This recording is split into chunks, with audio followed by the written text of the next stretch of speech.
पाली सुत्त पाठ में आप सभी का स्वागत है। सर्वप्रथम हम प्रणाम करेंगे। करुणा शीतल हृदयं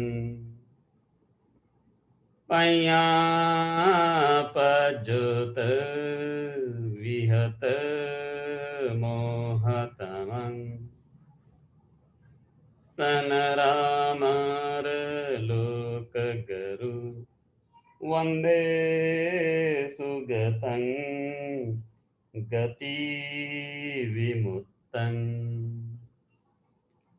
करुणाशीतलहृदयं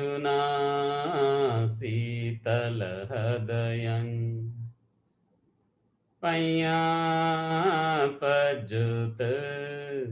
विहत मोहतमं सनरामर लोकगुरु वन्दे सुगतं गतिविमुक्तं।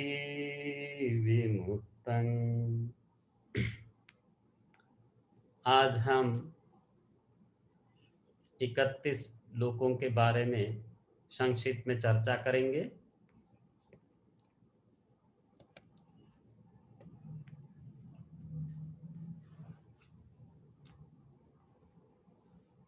तो सर्वप्रथम काम लोक होते हैं 11 प्रकार के, रूप लोक 16 प्रकार के और अरूप लोक 4 प्रकार के। तो इसमें हम कामलोक में 4 काम दुगति और 11 काम सुगति, इस तरह से हम उसको विभाजन करेंगे। तो काम दुगति के बारे में पहले हम चर्चा करेंगे। तो इसमें 4 भूमियां होती हैं। इसको कहते हैं अपाय भूमि, उसमें नीरयो, तिरच्छान योनि, पेत्ति विषयो, असुर कायु, अपाय भूमि चतुर्भिगा होती। ये जो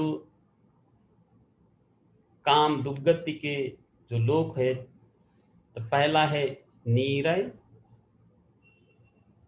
दूसरा है तिरच्छान योनि, तीसरा है पेत्ति विषयो और चौथा है असुर काय। इसका थोड़ा सा हम वर्णन देखेंगे। ये नीरय शब्द क्यों आया? यहाँ जो अय शब्द है वो सुखार्थ है।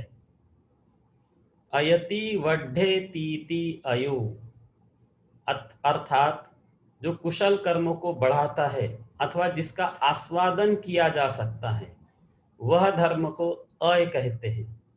और जिस भूमि में अय नहीं, सुख नहीं, इसलिए उसको नीरय कहते हैं। तो ये शब्दों की उत्पत्ति अकारण नहीं है। नीरय, अय यानी सुख, जिस भूमि में सुख नहीं उसको कहते नीरय। ये जो नीरय होता है, ये 8 प्रकार के नीरय होते हैं। ऐसा कहते हैं कि ये जो पृथ्वी है 2,40,000 योजन गंभीर है, उसमें 1,20,000 योजन पर्यंत मृत्तिकामय है, यानी केवल मिट्टी है, और शेष 1,20,000 योजन पर्यंत का भाग जो है पाषाणमय है। यहाँ हम एक योजन लेंगे 8 किलोमीटर को। तो ऊपर से हम शुरुआत करते हैं 1,20,000 योजन से लेंगे मृत्तिकामय भाग को। तो क्रमशः 8 नरक होते हैं। एक नरक और दूसरे नरक के बीच की जो दूरी है वो 15,000 योजन का अंतर है, फासला है। यानी यदि हम पहला अगर लेते हैं, जो 8 प्रकार के हमारे पास है नीरय, तो संजीव वो 15,000 योजन का है। उसके पश्चात कालसूत्र वह 15,000 योजन का है। इसी तरह संघात 15,000 योजन, जाल रोरव, घूम रोरव, तापन, पतापन और अवीची, इस प्रकार ये 8 नरक होते हैं। तो आप देखेंगे तो उनकी जो दूरी होती है 1,20,000 योजन आ जाती है। प्रत्येक नरक का जो वर्णन है 15,000 योजन का उसका अंतर है। उसके बाद एक शब्द आता है यमराज। चतुर्दिक महाराजिक देवों में ही वो वैमानिक प्रेतराज होते हैं, उसको यमराज कहते हैं।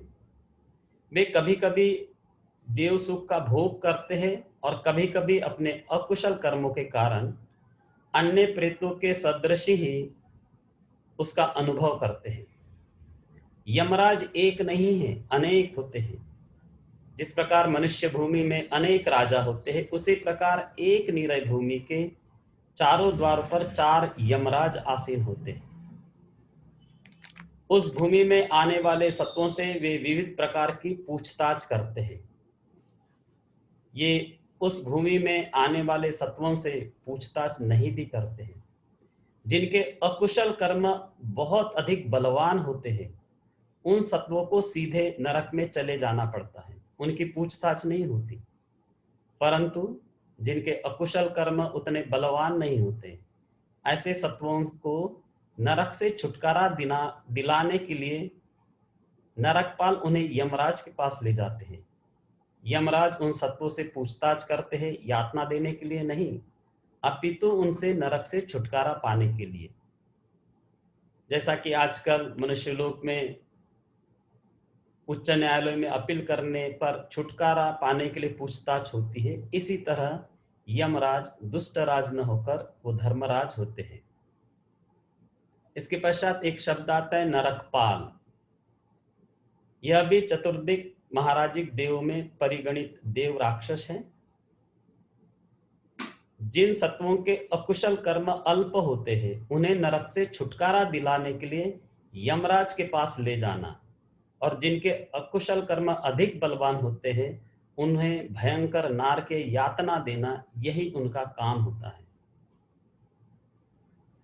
फिर यमराज जो प्रश्न पूछता है, पूछताछ करता है, जैसे नरकपाल वासी जिसको नरक से मुक्ति दिलाना है वो यमराज के पास ले जाते हैं, तो यमराज प्रश्न पूछता है, किसी मनुष्य से पूछता है, अरे तूने कभी शिशु, वृद्ध, रुग्ण, अपराधी या मृत व्यक्ति को देखा है? ये मैंने 5 देवदूत भेजा है, क्या कभी तूने देखा है? ऐसा वो प्रश्न पूछता है कि तुमने मनुष्य भूमि में अपने मल मूत्र को साफ करने में असमर्थ, मल मूत्र में पड़े रहने वाले अज्ञानी शिशुओं को कभी नहीं देखा? वो कहता है, मान्यवर मैंने अच्छी तरह देखा है। फिर यमराज कहता है कि जब तुमने ऐसा देखा तो तुम्हें ऐसा क्यों नहीं महसूस हुआ कि मैं भी इस अज्ञानी शिशुओं की भांति मुझे जन्म लेना पड़ेगा? अभी तक मैंने प्रतिसंधि लेने के नियम का अतिक्रमण नहीं कर सका, अब मैं अपने काय, वाक और संयम करके भली भांति रहूंगा। इस प्रकार विचार कभी उत्पन्न क्यों नहीं हुआ? तो कहता है वो प्राणी सत्व कि प्रमाद के कारण मैं कुशल कर्मों में कभी दिलचस्पी न ले सका। यमराज कहता है कि तुम्हारे अकुशल कर्म तुम्हारे माता, पिता, भ्राता, भगिनी अथवा संबंधी द्वारा नहीं किए गए हैं, अपितु प्रमादवश तुम्हारे द्वारा स्वयं किए गए हैं। अतः इन अकुशल पाप कर्मों का फल भी तुम्हें स्वयं भोगना पड़ेगा। इस तरह यमराज और उसके साथ चर्चा हो जाती है।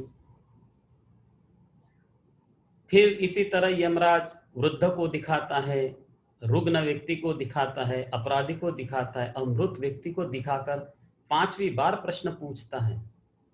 इस तरह 5वीं बार पूछने पर भी जब सत्व को अपने द्वारा किए गए कुशल कर्मों का स्मरण नहीं हो पाता, तब यमराज इसने कुशल करते समय अपने प्राप्त पुण्य का कुछ अंश उसको पत्तीदान कहते हैं, मुझे दिया है कि नहीं, इस प्रकार वो स्वयं विचार करने लगता है। जब यमराज को यह स्मरण होता है कि इसने मुझे अपने प्राप्त पुण्य का कुछ भाग अमुक समय दिया है, तब वह पुनः उस सत्व को कहते, तुमने अमुक समय में मेरे लिए अपने पुण्य में से पत्तीदान अंशदान किया था। यमराज के इस प्रकार कहने पर भी बार भी यदि सत्व अपने द्वारा किए गए कुशल कर्म का स्मरण करने में समर्थ हो जाता है, तो यमराज उसे नरक से छुटकारा देकर अपने कर्म के अनुसार योनि में भेज देता है। किंतु यमराज भी उसके प्राप्त पुण्य के पत्तीदान का स्मरण नहीं कर पाते, तो उसे नरक की यातना भोगने के लिए आज्ञा प्रदान कर देता है। तो इसके पश्चात हम देखते हैं कि एक एक नरक के बारे में संक्षिप्त में। पहला है संजीव। जलिता बुद्ध हत्ते ही खंडितापि नेरयिका जीवंता यम ही पुनोपि संजीवोति पवुच्यते। जिस नरक में नारकीय सत्व जलते हुए आयुध लिए नरकपालों द्वारा खंड खंड किए जाने पर भी पुनः पुनः जीवित हो जाते हैं, इसलिए उस नरक को संजीव कहते हैं। यानी नरकपाल ऐसा आयुध शस्त्र लेते हैं, उसके पीछे दौड़ते हैं और उसको टुकड़े टुकड़े कर देते हैं, लेकिन वो पुनः पुनः जीवित हो जाते हैं, इसलिए उस निरय को संजीव कहते हैं। अगला है काल सुप्त। काल सुप्त। काल सुप्तेन तच्छन्ति यम ही नीरय पालका अनुबंधा पपन्ते काल सुप्तो पवुच्यते। जिस नरक में नरकपाल सत्वों के पीछे दौड़ते हैं और उन सत्वों को चिन्हित करके जैसे बड़ा ही काटता है उसी तरह उसको काटते हैं, इसलिए उसे काल सूत्र कहते हैं। यानी नरकपाल उन सत्वों के पीछे दौड़ लगाते हैं और चिन्हित करते हैं कि इसको ऐसा करना है, और चिन्हित करके जैसे बढ़ाई कैसे काटता है उसको उस तरह काटते हैं, इसलिए उसको काल सूत्र कहते हैं। अगला है संघात। अयोमय पथव्यंखी कटिमंतं पविसते अयोशीला संघाटेन्ति संघातोति पउच्यति। जिस नरक में नरकपाल नारकीय सत्वों को 9 योजन लोहमय पृथ्वी में कटि पर्यंत प्रवेश कराकर अयोमय शिलाओं द्वारा संगठन करते हैं, पीसते रहते हैं। 9 योजन लोहमय पृथ्वी में कटि पर्यंत ऐसा गाड़ देते हैं और अयोमय शिलाओं यानी बड़े बड़े पत्थरों से पीसते रहते हैं, इसलिए उस नरक का नाम संघात है। जालरोरु। जालाहि पविसित्वान डय्यमाना दयावहं महारवं रवंथेत उच्यते जालरोरु। इस नरक में शरीर के जो 9 द्वारों में प्रविष्ट ज्वालाओं को दग्ध होते हुए नारकीय पुद्गल दयनीय रूप से क्रंदन करते हैं, इसलिए उसको जाल रोरव कहते हैं। 9 द्वार है शरीर के, तो उसमें ज्वालाओं को प्रविष्ट करते हैं, दग्ध हो जाते हैं, इसलिए नारकीय पुद्गल बड़े दयनीय रूप से क्रंदन करते हैं, इसलिए उसको जाल रौरव कहते हैं। अगला है घूमरोरव। घूमे ही पविसित्वान सेदमाना दयावहं महारवं रवंथेत उच्यते घूमरोरुव। इस नरक में 9 शरीर के द्वारों में प्रविष्ट घूम द्वारा स्विन्न होते हुए नारकीय सत्व दयनीय रूप से क्रंदन करते हैं, इसलिए इस नरक को घूमरोरुव कहते हैं। अगला है तापन। जलिते अयसूलेमि निच्चलं निसीदापिते तापेति पापके पाणे तापनोति पवुच्यति। जलते हुए अयशूल पर यानी लोहे के शूल पर निश्चल बैठाकर जो नरक पापी प्राणियों को संताप देता है, इसलिए उसको तापन कहते हैं, संताप होता है, उस नरक को तपन कहते हैं। अगला है पतापन। अयशेलं आरोपित्वा हेट्ठाशूलं पतापिय पापकेयो पतापेति पतापनोति उच्यति। अयशल पर आरोपित करके वहां से नीचे तीक्ष्ण शूलों पर गिराकर जो नरक पापी प्राणियों को संताप देता है, उसको प्रतापन कहते हैं। और अंतिम है अवीची। जालानं सत्तानं यत्थ नत्थि दुःखस्य अंतरं बालानं निवासो हि अविचीति पउच्यते। जिस नरक में ज्वालाओं और सत्वों के दुखों का विराम नहीं, कंटिन्यूअस ज्वाला और सत्वों के जो दुख, उसको कोई विराम नहीं, अर्थात ज्वालाएं एवं सत्वों के दुख निरंतर प्रवर्तमान होते रहते हैं। मूढ़ पुद्गलों के निवास भूत को अविची नरक कहते हैं। तो ये 8 प्रकार के नरक हैं। इसके अतिरिक्त भी छोटे मोटे होते हैं। एक उस्सद नरक है, गूथ नरक, कुक्कुल निरय, सिंबली वन, असीपत और खारोदक, ये छोटे छोटे भी नरक होते हैं। लेकिन जो प्रमुख होते हैं ये 8 महानरक हैं।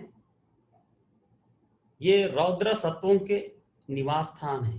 रौद्र जो कार्य करते हैं, जैसे कोई 50 वर्ष तक कंटिन्यूअस प्राणी हिंसा करता है, खटीक है, कोई मछली पकड़ता है, कोई भाला तीर हाथी से प्राणियों को कष्ट देता है, जो रौद्र सत्व होते हैं, अत्यधिक चंड स्वभाव वाले, क्रोध करने वाले, ऐसे लोगों के लिए के 4 प्रकार होते हैं और 4 द्वार होते हैं। I didn't catch that. Could you try again? ये जितने लंबे हैं उतने ही चौड़े हैं। इनके चारों ओर लोह प्राकार परिक्षिप्त है। इनकी छत भी लोहे की है। इनकी भूमि प्रज्वलित एवं तेजयुक्त लोहे की है और अनेक शत योजन Okay, check it out. दीर्घ ज्वालाओं से वो व्याप्त है। भगवान ने कहा कि भिक्षु, ये जो नरक में जितने दुख होते हैं उनका व्याख्यान द्वारा पार पाना अत्यंत दुष्कर है। इतना दुख है, हम शब्दों में भी नहीं कर सकते। जब भगवान स्वयं ऐसा कहते हैं, यावचिंत भिक्खवे न सूकरा अखानेन पापुनिन्तुं याव दुःखानिरया। भिक्षु, नरक में जितने दुख होते हैं उनका व्याख्यान करना अत्यंत दुष्कर काम है।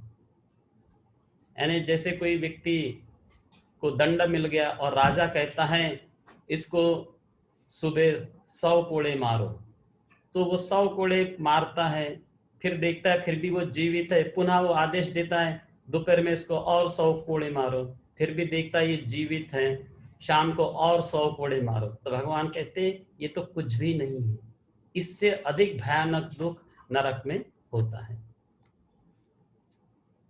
अगला है तिरच्छान योनि।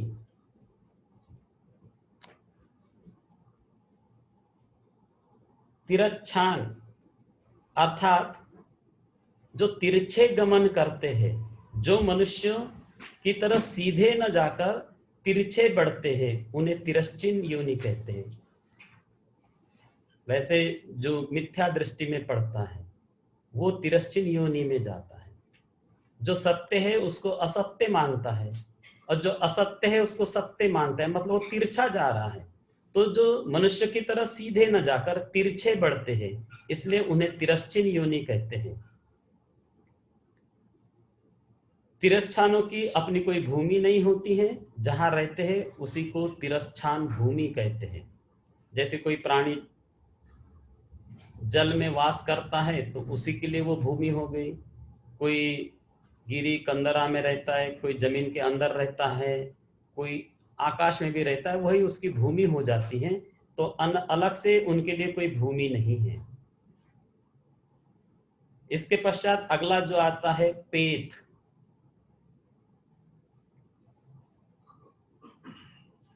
पेत का अर्थ है जो सुख समूह से अत्यंत दूर प्रदेश में पहुंच जाते हैं, सुख समूह से अत्यंत दूर है, उनको प्रेत कहते हैं।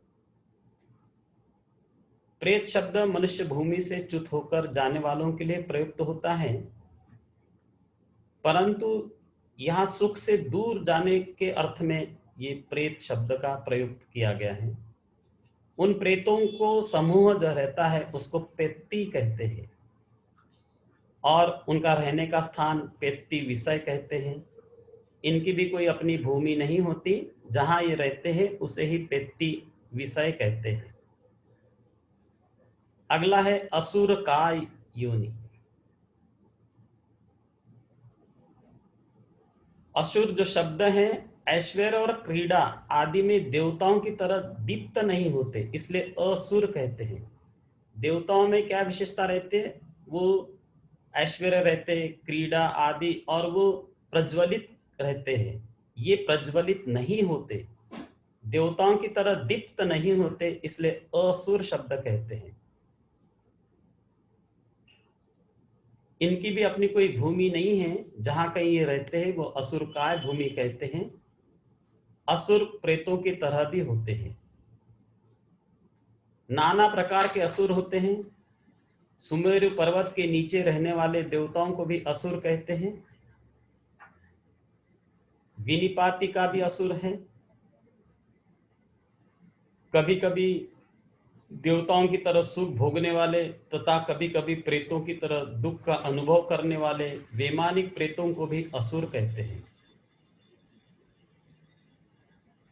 तीन चक्र वालों के बीच में जहां न चंद्र है न सूर्य का प्रकाश, न पहुंचने के कारण घोर अंधकार रहता है, उस प्रदेश को लोकांतरिक नरक भी कहते हैं। उसमें रहने वाले नारकियों को भी असुर कहा जाता है। इसके पश्चात ये चार काम दुर्गति के लोक हैं: निरय, तिरच्छान योनि, पेत योनि और असुर योनि। इसके बाद काम सुगति भूमि के आते हैं। इसमें एक होता है, पहला होता है मनुष्य। मनो उत्सन्नं यस्सति मनुस्सा, जिन सत्वों का मन तीक्ष्ण होता है इसलिए उसको मनुष्य कहते हैं। जैसे जम्बूद्वीप में रहने वाले पुद्गलों का मन अकुशल करने में, मात्र घात कर्म करने से तक तथा कुशल कर्म में बुद्धत्व प्राप्ति कर्म करने तक समर्थ या तीव्र शक्ति संपन्न होता है, अतः उन्हें मुख्य रूप से मनुष्य ही कहते हैं। वैसे कहते थे कि आदि काल में मनु नाम का धर्मराज होते हैं। उनके धर्म शासन के अनुसार आचरण करने से मनुष्य उनके पुत्र पुत्री की तरह होते हैं, अतः वे भी मनुष्य कहलाते।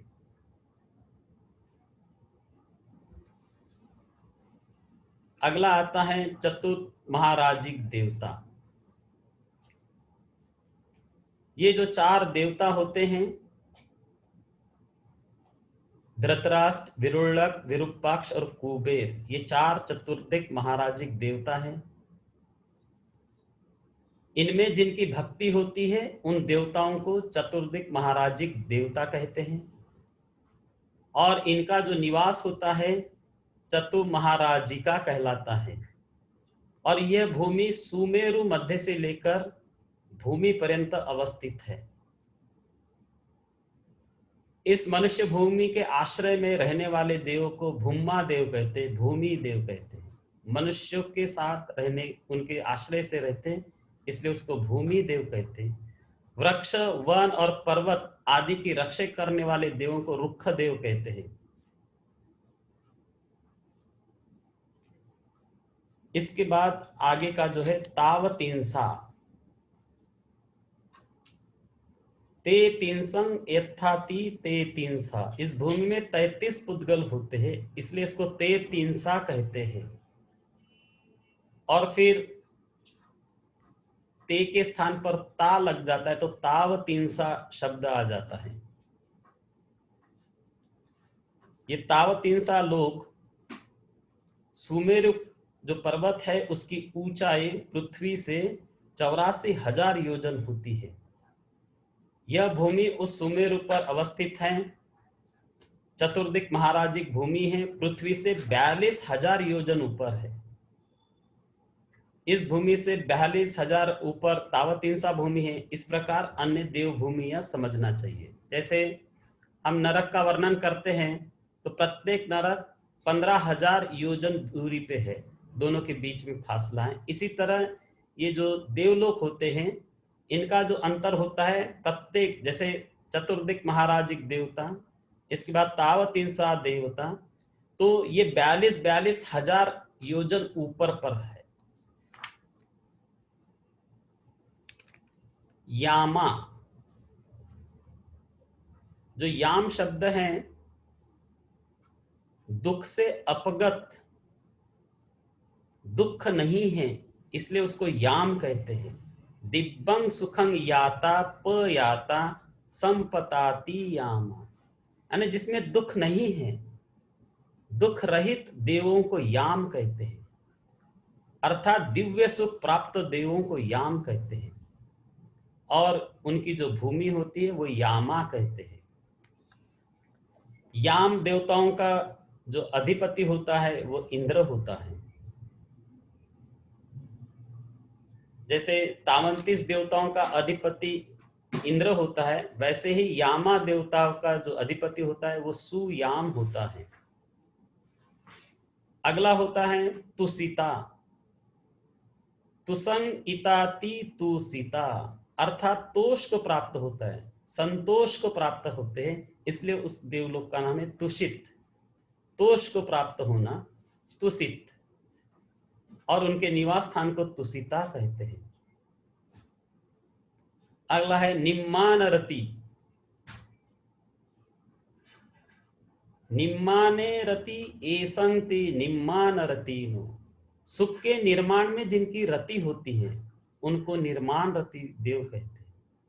यानी वो सुखों का निर्माण करते हैं, वे अपने प्राप्त सुख से भी अधिक सुख का भोग करना चाहते हैं, अतः ये अपनी रुचि के अनुसार सुखों का भोग करने के लिए स्वयं निर्माण करके उनमें रमन करते हैं, इसलिए इनका नाम है निम्मान रति। वे अपनी इच्छा के अनुसार कुछ भी कर सकते हैं।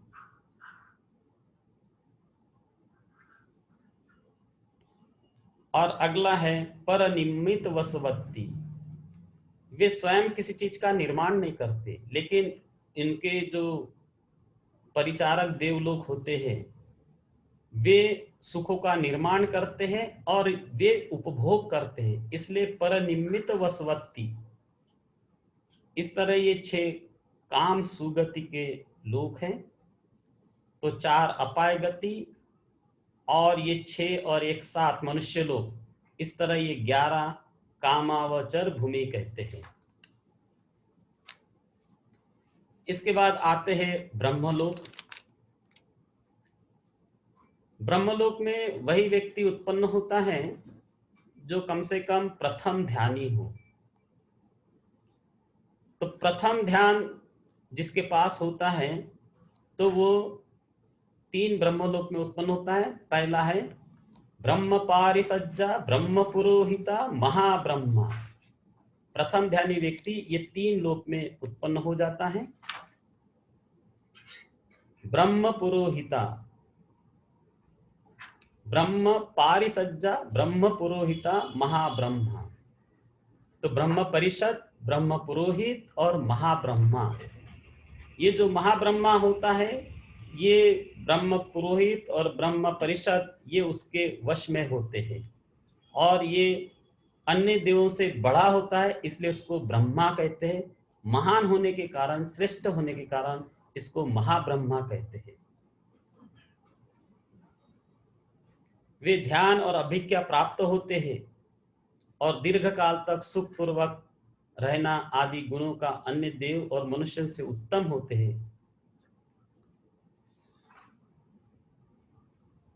इनकी जो निवास भूमि होती है वो महाब्रह्मा कहते हैं। इन तीनों भूमियों को प्रथम ध्यान प्राप्त ब्रह्माओं का निवास स्थान होने के कारण प्रथम ध्यान भूमि भी कहते हैं।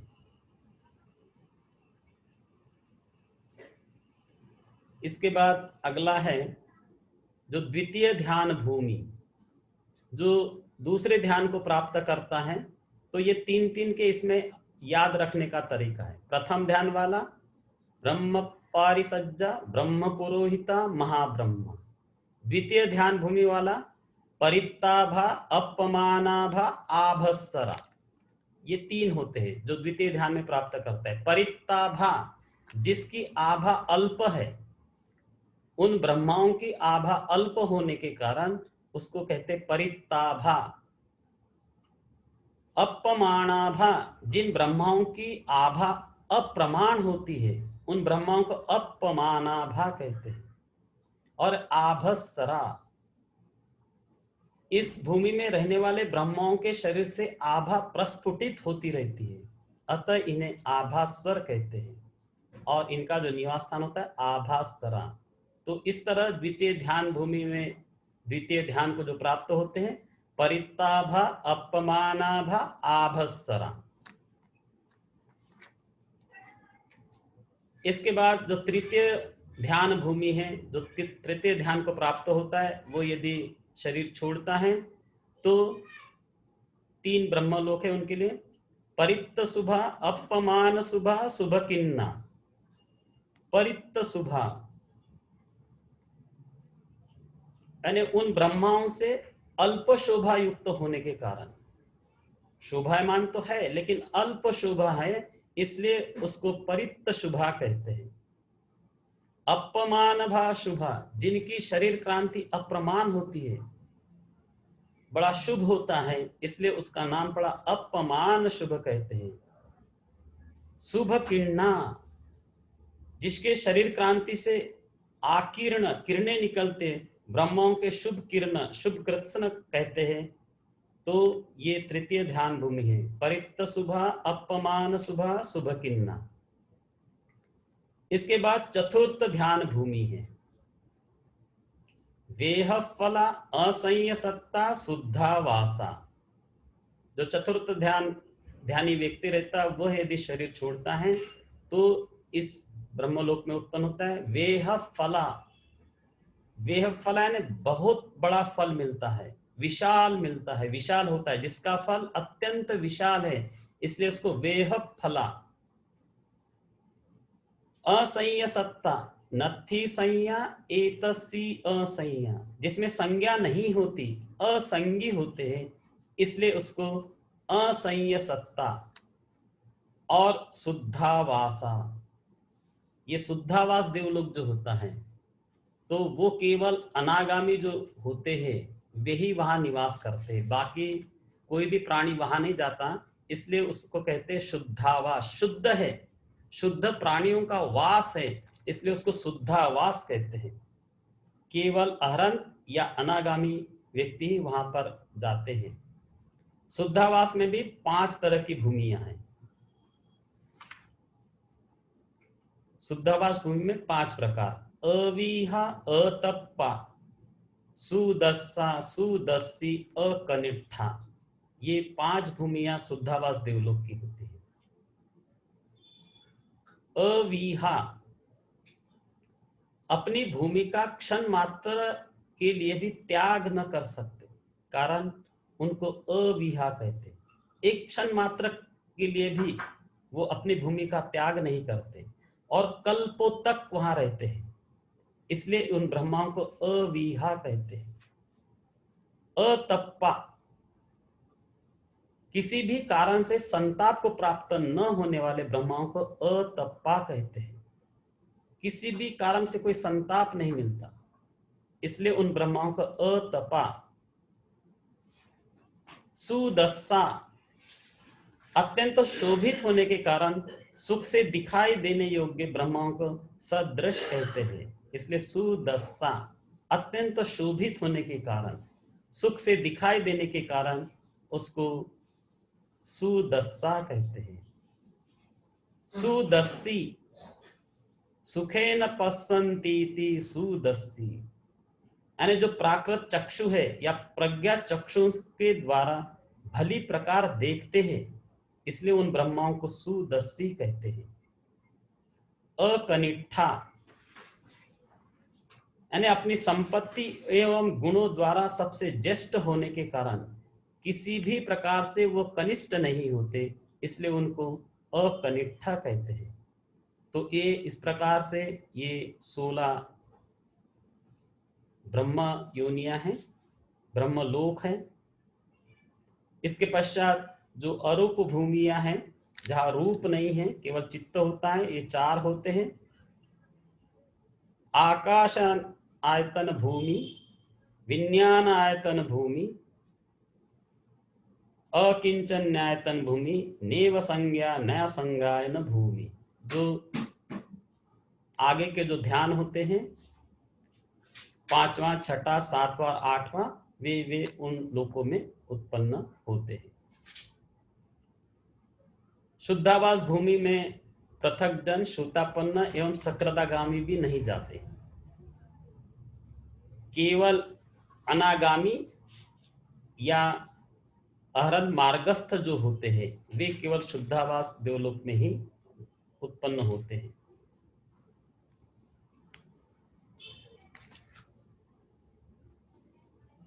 अब हम थोड़ा सा और इनके डिटेल में जाएंगे कि इनका आयु प्रमाण कितना होता है।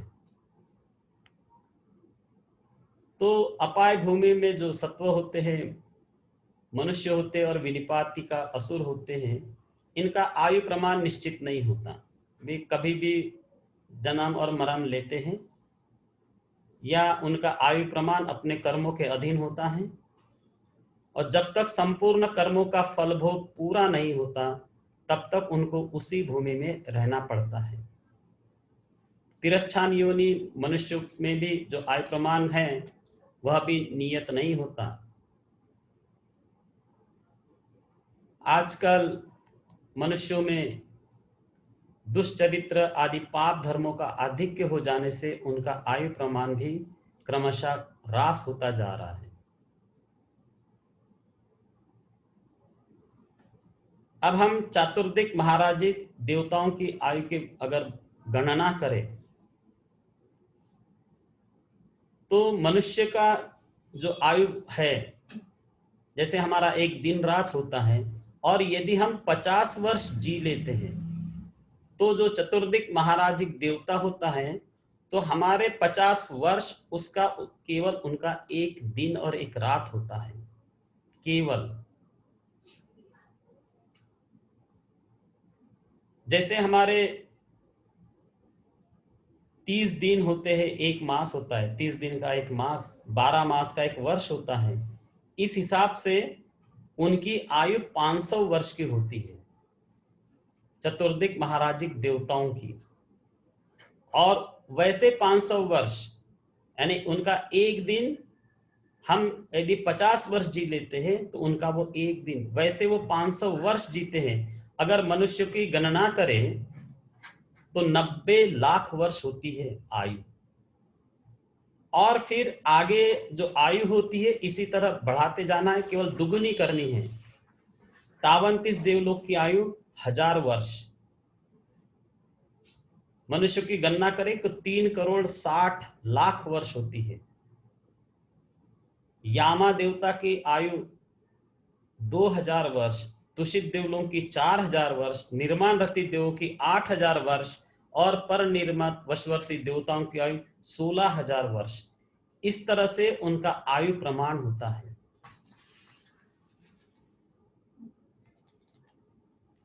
ब्रह्माओं का तो आयु तो कहना ही क्या, वो तो कल्पों तक वही रहते हैं। उसको तो हमारा जो गणित होता है, उसमें तो गिनती भी नहीं कर सकते हैं। जब ब्रह्माओं की आयु, जो प्रथम ध्यान की 3 भूमियां होती है, जब प्रलय होता है तभी वे विनष्ट होती है, तब तक नष्ट नहीं होती। प्रलय मतलब कि ये पृथ्वी नष्ट होती है, तब वो प्रथम ध्यान की तीनों भूमियां नष्ट हो जाती, तब तक नहीं होती। तो वो कल्पों तक वो लोग जीवित रहते हैं। 4 तरह के कल्प होते हैं: आयु कल्प, अंतर कल्प, असंख्य कल्प और महाकल्प। इस तरह से ये कल्प की गणना करते हैं। 4 असंख्य कल्पों को मिला के एक महाकल्प की गिनती की जा सकती है। जैसे भगवान 4 असंख्य 1,00,000 कल्प, यानी 4 असंख्य कल्पों को मिला के एक महाकल्प बनता है। ये जो कल्प होता है उसकी विस्तार से कि ये कितना लंबा होता है ये बताया कि 100 योजन लंबे चौड़े एक गोदाम में, 100 योजन यानी 1 किलोमीटर समझ लीजिए, 1 योजन का 8 किलोमीटर, तो 100 योजन यानी 800 किलोमीटर लंबे चौड़े कोई गोदाम है। उसमें सरसों के बीज भरकर 100 वर्ष में एक एक बीज निकाले, एक एक दाना निकाले। वो जितने वर्षों में संपूर्ण बीज निकलेंगे उससे भी अधिक एक कल्प होता है, महाकल्प होता है। तो इतना समय बिताना पड़ता है, तब कोई व्यक्ति 4 असंख्य 1,00,000 कल्प का, तब कोई व्यक्ति सम्यक संबुद्ध बनते हैं। और बुद्ध ही ये सारे चीजों के बारे में बताते हैं। बाकी संसार में किसी को ये कैसा नरक होता है, कैसे देवलोक होते हैं, कैसे ब्रह्मा होता है, किसी को कुछ नहीं मालूम। ये तो बुद्ध का ज्ञान है केवल। भगवान ही सारे के बारे में बताते हैं। ये कर्म होता है, ये उसका फल होता है, ये भगवान की देन है। इसमें जो आयु प्रमाण है, तो जैसे भगवान 2500 वर्ष पूर्व उत्पन्न हुए थे, तो उस समय आयु प्रमाण 100 वर्ष का था मनुष्यों का। आज एक एवरेज आयु 75 वर्ष की हो गई है, तो 100 वर्ष में 1 वर्ष कम होता है। अगर हम देखेंगे कि 5000 वर्ष बाद मनुष्य की आयु केवल 50 वर्ष की हो जाएगी, अगर यही कैलकुलेशन अगर आप करेंगे, क्योंकि भगवान के समय मनुष्यों की आयु 100 वर्ष हुआ करती थी। आज 2500 वर्ष हुए, मनुष्यों की आयु 75 वर्ष हो गई, यानी 100 वर्ष में 1 वर्ष कम होता है। आने वाले 5000 वर्ष जब ये हो जाएंगे, जैसे अभी 2020 चल रहा है, तो 5000 में मनुष्यों की आयु केवल 50 वर्ष होगी, और अगले 7500 वर्ष में मनुष्यों की आयु फिर वो घटकर 25 वर्ष होगी।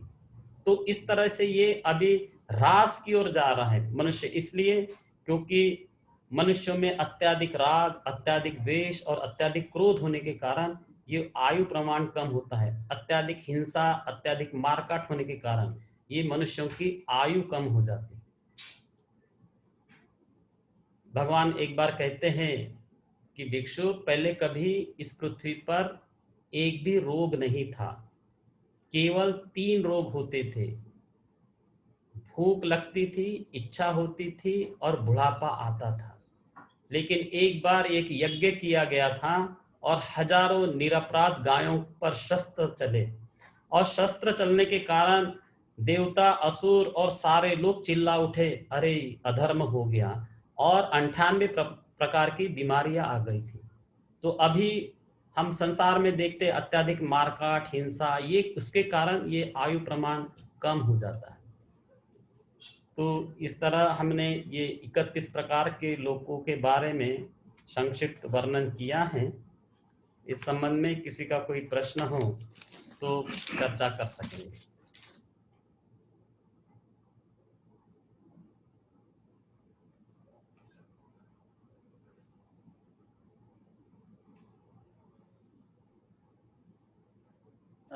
गुरुजी, मैं सवाल था मेरा कि जैसे जैसे साल बीतेंगे तो वैसे वैसे मनुष्य की आयु भी कम हो जाएगी। हाँ जी, पहले 100 थी, 75, अभी 75 है। हाँ 50 होगी, 25 होगी, तो 0 भी होगी? नहीं, वो अधिकतम 10 तक जाती है और 10 के बाद ये पृथ्वी नष्ट हो जाएगी और कुछ लोग बचे रहेंगे, उसको कल्प विनाश कहते हैं।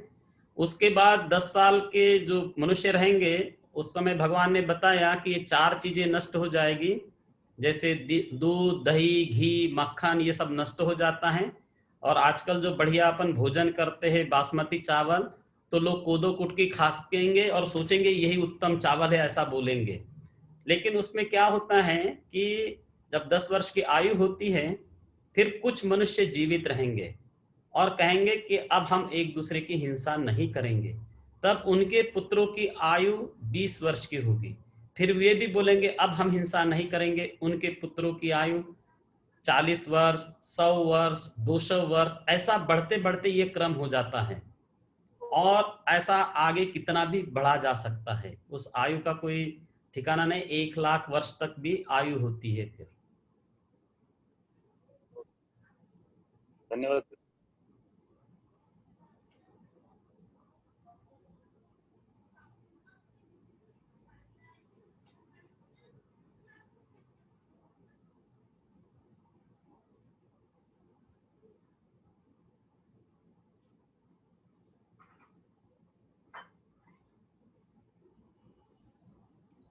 गुरुजी, उमाशंकर।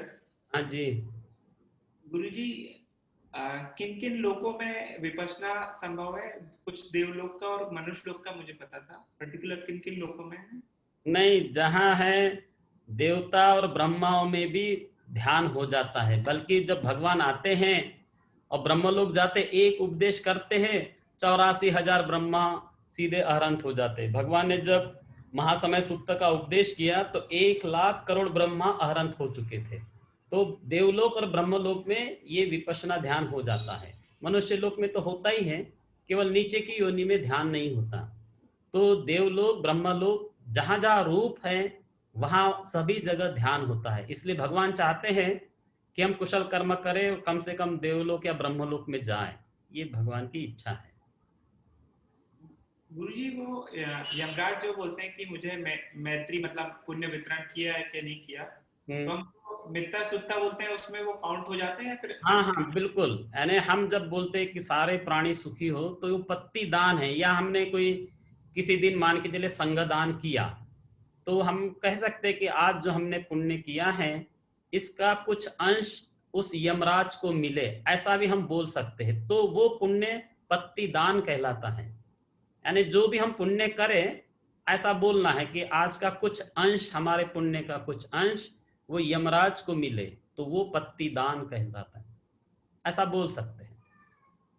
ठीक है गुरुजी। गुरुजी, एक और प्रश्न। एक लोक का आपने बताया जिसमें अनागामी और अरहंत राहाई बोले हैं, तो क्या बोले थे जिसमें, जिस लोक में मतलब जाते हैं केवल? नहीं, वो शुद्धावास देवलोक है। हाँ, उसमें केवल अनागामी या अनागामी मार्गस्थ, यानी अहरंत मार्ग में जो रहते हैं वे लोग वहां उत्पन्न होते हैं। हाँ, मीन्स अरहंत तो जो अरहंत की राह पे। अहरंत नहीं, केवल अनागामी प्राप्त हो गए, फिर अहरंत बनने के लिए मार्ग में चलते रहते हैं, अच्छा, वे लोग शुद्धावास देवलोक में जाते हैं। ठीक है, थैंक यू।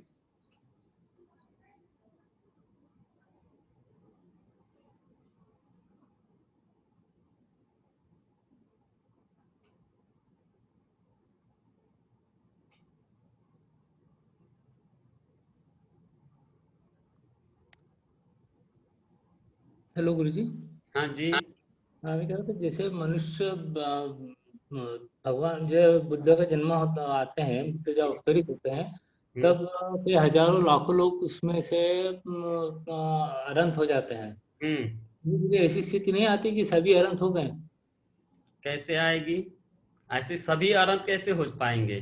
नहीं, हर बुद्ध जैसे आते रहते कल्पों बाद, हाँ हाँ, तो उस ऐसी स्थिति भी तो आ सकती है कि जब अंतिम बुद्ध होंगे तब सभी अनंत हो जाए, ऐसा कुछ? कभी नहीं होता कि अंतिम बुद्ध तो है ही नहीं।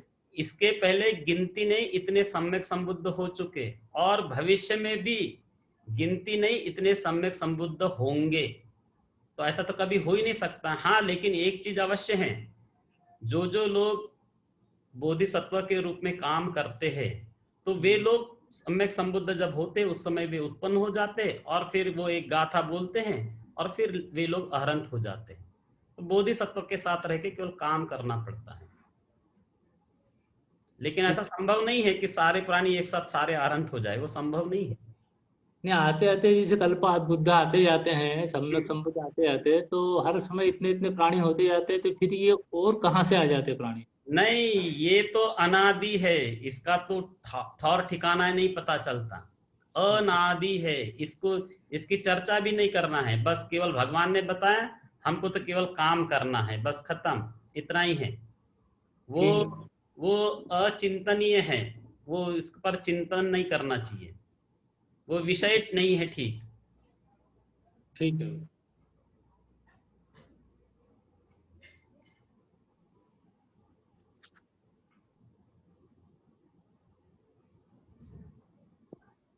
प्रणाम गुरुजी। हाँ जी। जैसे कहा कि पृथ्वी नष्ट हो जाती है, हाँ। तो और जब महाप्रलय आती है और पहले ब्रह्म देश तक नष्ट हो जाता है, तो ये कितने पीरियड में होता है?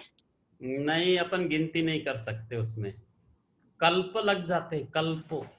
उसको संवर्त और विवर्त 2 शब्द का प्रयोग किया गया है, तो ये काउंटलेस है, तो उसको गिना नहीं जा सकता कब होता है कब नहीं होता है, ये गणित की भाषा में नहीं होता है। और एक प्रश्न और था गुरुजी, कि जैसे जब गौतम बुद्ध दुनिया में आए, तो वो जो जिस टाइम वो थे, तो सोतापन से लेके लोग अरहंत हुए, तो वो पहला बुद्ध शासन था। तो अब जैसे दूसरा बुद्ध शासन शुरू हुआ है 2500 वर्ष का, क्या अब इसमें बुद्ध तो नहीं है, लेकिन क्या इस पीरियड में भी लोग सोतापन और से मतलब आगे अरहंत तक हो सकते हैं? क्यों नहीं हो सकते?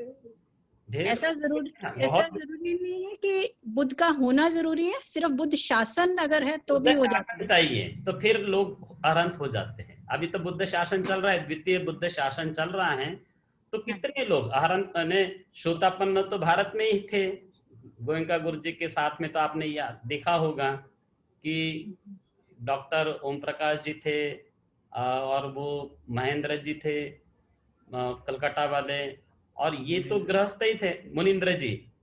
वे 2 लोग तो श्रोतापन्न नहीं थे। अहरंत भिक्षु तो म्यांमार में आपको मिल ही जाएंगे, श्रोतापन्न की क्या बात है। जब अहरंत है तो बाकी को जो 4 अवस्था वाले तो भिक्षु मिल ही जाते हैं।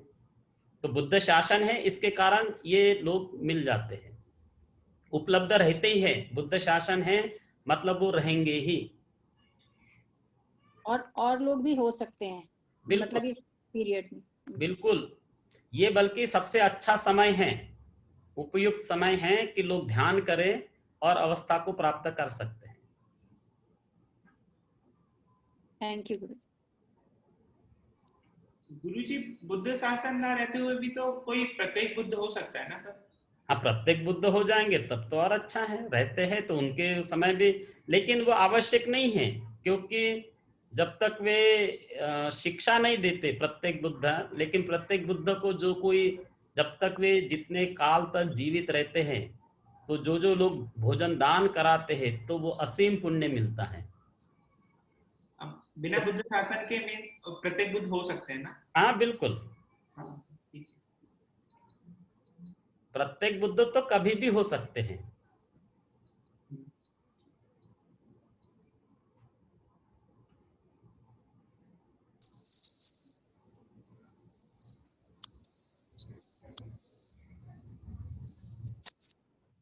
गुरुजी। हाँ जी सर, प्रथम ज्ञान किस चीज कब समझना चाहिए? प्रथम ज्ञान, प्रथम ध्यान, हाँ, वो उसमें 5 बातें होती हैं, तब समझना चाहिए कि प्रथम ध्यान है करके। तो वो है सवितक्कं सविचारं पीति सुखं पठमं झानं, ये प्रथम ध्यान की अवस्था है।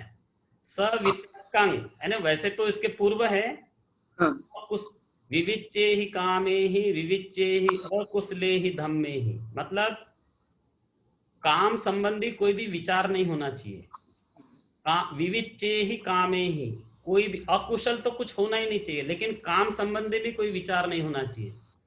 और फिर सवितक्कं सविचारं, यानी आपका चित्त केवल सांस पर बना है, और साथ ही साथ ये 5 बातें जुड़नी चाहिए।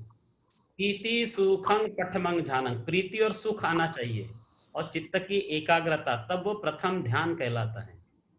लेकिन ये उसके लिए बहुत अभ्यास भी लगता है, और पूर्व जन्म का भी थोड़ा सा अभ्यास चाहिए, तब सारी चीजें प्राप्त होती है। मेहनत है, थोड़ा सा अभ्यास है, और पूर्व जन्म का थोड़ा सा प्रयत्न।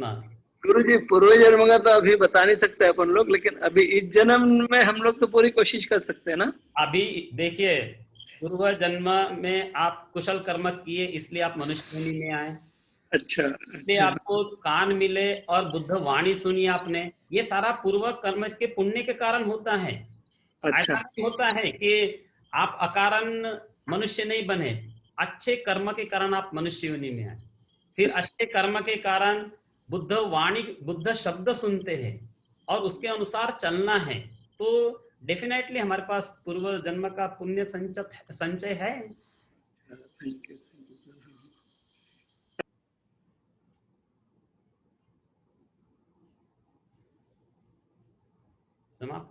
समापन करेंगे।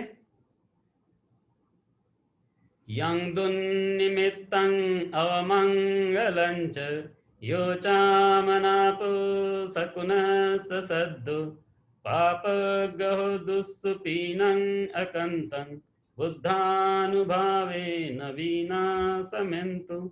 यं दुन्निमित्तं अवमंगलं च यो चामनापो सकुनः सद्दु पापगहो दुःसुपीनं अकन्तं धम्मानुभावेन विनाशमेन्तु। यं दुन्निमित्तं अमङ्गलं च यो चामनापो सकुनः सद्दु पापगहो दुःसुपीनं अकन्तं संघानुभावेन विनाशमेन्तु। दुख पत्ता च नी दुखा, भय पत्ता च नी भया, शोक पत्ता च नी शोका, होन्तु सभ्येऽपि पाणिनो। एतावत्ता च अम्हेहि सभतं पुय्य संपदं, सभ्य देवानुमोदन्तु सभ्य संपत्ति सिद्धिया। दानं ददन्तु श्रद्धाय, शीलं रक्षन्तु सर्वदा, भावनाभिरता होन्तु गच्छन्तु देवता गता।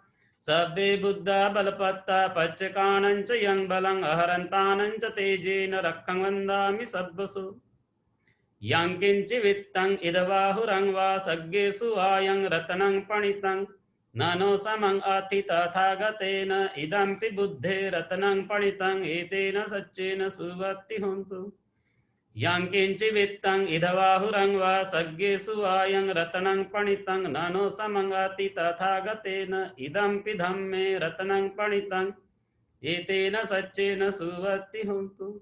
यं किञ्चिवित्तं इदबाहुरं वा सज्ञेषु आयं रत्नं पणितं, ननो समं अति तथागतेन इदम्पि संघे रत्नं पणितं, एतेन सच्चेन सुवत्ति होतु।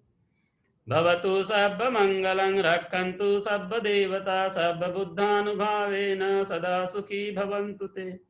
भवतु सर्वमङ्गलं, रक्षन्तु सर्वदेवता, सर्वधर्मानुभावेन सदा सुखी भवन्तु ते। भवतु सर्वमङ्गलं, रक्षन्तु सर्वदेवता, सर्वसङ्घानुभावेन सदा सुखी भवन्तु ते। महाकारुणिको नाथो हिताय सर्वपाणिनं, पूरयित्वा पारमी सर्वापत्तो सम्बोधिमुत्तमम्, एतेन सच्चवज्रेन शोधिते होतु सर्वदा। जयन्तु बोधिया मूले सख्यानं नन्दिवर्धनो, एवमेव जयो होतु जयस्सु जयमङ्गलम्। अपराजित पल्लंके शीसे पूतु विपुक्कले, अभिषेके सर्वबुद्धानं अग्गपतोपमोदति। सुनखतं सुमङ्गलं सुप्रभातं सुहुठितं सुखणो सुमुहूर्तो च सुइत्थं ब्रह्मचारिषु। पदक्षिणं कायकम्मं वाचकम्मं पदक्षिणं, पदक्षिणं कमनो कम्मं पणिधीते पदक्षिणानि। पदक्षिणानि कृत्वा न लभन्ते ते पदक्षिणे ते अत्तलद्धा विरुला सुखिता बुद्ध शासने अरोगा सुखिता होत सहसभ्यै ज्ञातिभिः चिरं तिष्ठतु बुद्ध शासनं चिरं तिष्ठतु बुद्ध शासनं चिरं तिष्ठतु बुद्ध शासनं साधु साधु साधु।